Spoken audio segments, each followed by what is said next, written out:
Magandang araw po sa inyo lahat. Ito po muli si Ed Kaluwag at nagbabalik po ang ating Sir Ed Questions. Ang ito pong mga katanungan na hawak ko ngayon ay galing po sa YouTube, Facebook, and TikTok.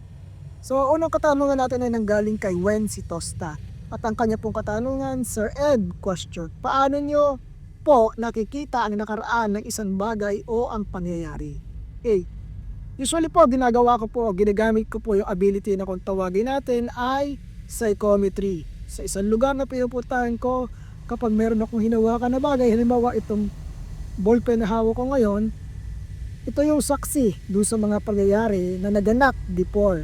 At kapag hinawakan ko siya, makikita ko yung event. And yung panahon, yung time element, nakikita rin naman. So, maa-assume mo po, matatansya mo na yung haba ng panahon kasi during the process, parang bumabalik ka ng dahan-daha.